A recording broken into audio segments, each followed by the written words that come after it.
Coucou à tous, je suis ravie de vous retrouver pour cette vidéo. Cette vidéo est consacrée entièrement au sujet de la communication animale. Comme vous vous en doutez, c'est un sujet assez large et long à expliquer. Donc c'est pourquoi en fait les vidéos seront coupées en différentes parties. Cette vidéo là par exemple sera consacrée on va dire à la première partie de l'explication de qu'est-ce que la communication animale. Ensuite il y aura donc une autre vidéo sur comment débuter, faire les premiers exercices, tout ça. Et une dernière vidéo, on va dire ce sera plus un ensemble en fait de comment vivre avec, que faire dans des cas particuliers ou des situations un petit peu complexes avec les gardiens ou avec les animaux. Voilà, donc j'espère que ça vous plaira, que ça répondra à certaines questions et que ça vous encouragera à poursuivre. Alors qu'est-ce que la communication animale? C'est un sujet qui est assez vaste, comme je vous l'ai dit, mais je vais essayer d'être le plus simple possible et concret. C'est un dialogue télépathique en fait avec les animaux, qui passe par des images, des ressentis, des émotions, des odeurs. Voilà, c'est quelque chose en fait qu'on ne peut pas toucher, qui se passe en fait dans notre écran intérieur. Pour ce faire, nous utilisons l'intuition. Donc c'est quelque chose que nous avons tous, ainsi que les animaux et les végétaux. C'est pourquoi en fait nous sommes tous d'une certaine manière en fait connectés en permanence. Par exemple, les animaux sont connectés en permanence à leur gardien. Même si le gardien lui ne pratique pas la communication animale.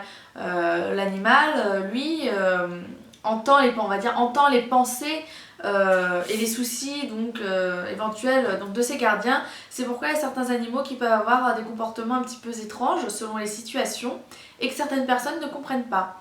Et donc c'est pourquoi la communication animale,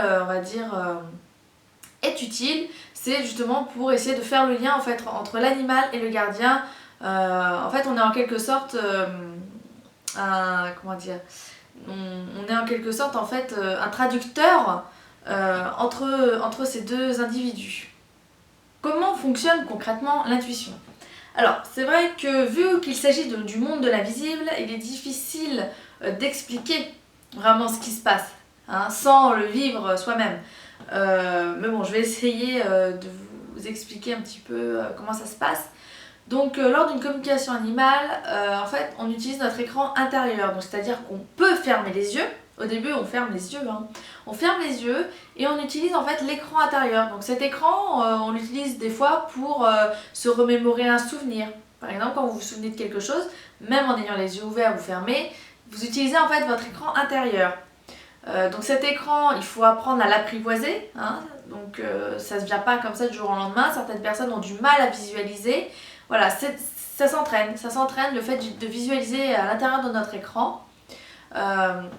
Voilà, on va dire que l'écran intérieur sert en fait à poser la scène, à poser l'environnement dans lequel vous allez entrer en contact avec l'animal. Ensuite, comme je vous ai dit, on utilise l'intuition. L'intuition en fait va nous servir à tout ce qui est ressenti, toutes les informations que nous allons pouvoir capter. Bien entendu, il ne s'agit pas de mots, les animaux ne parlent pas en mots français, anglais, espagnol, voilà. C'est nous en fait que, au début en fait on va avoir du mal à traduire en mots français. Certaines choses oui, mais au début on va avoir du mal à traduire en mots français. Donc ça va être des images, des impressions, des émotions qui vont nous parvenir, qu'ensuite nous on va devoir traduire.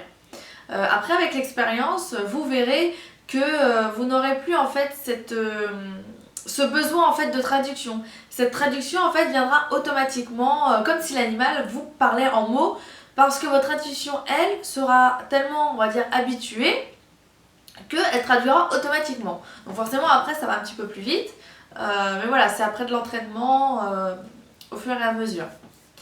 Ensuite, qu'est-ce que je pourrais dire? La communication animale, elle sert forcément à régler certains problèmes, on va dire, de l'animal. Même si on sait très bien que le problème ne vient pas de l'animal lui-même.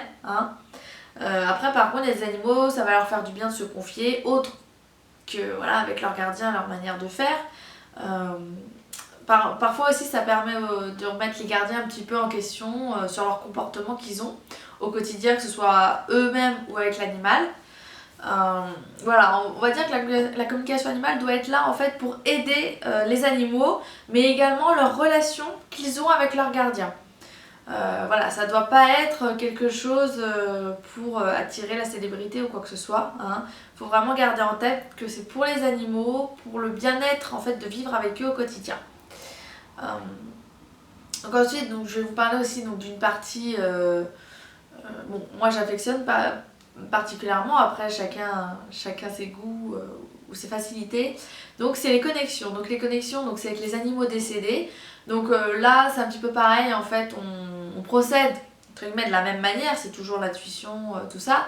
On va dire la seule différence, c'est que dans notre écran intérieur, lorsqu'on appelle l'animal, il faut que déjà nous, en fait, lorsque nous sommes en mode alpha, que nous puissions partir déjà, aller le chercher de l'autre côté, donc dans l'au-delà, si on peut dire, si on peut appeler ça comme ça. On doit l'appeler et qui doit venir à nous. Donc bien entendu, les informations ne vont pas être pareilles qu'avec un animal vivant, il va sans dire. Hein. Mais voilà, ça peut aider donc les gardiens à faire leur deuil, certains animaux à partir de l'autre côté. Donc voilà.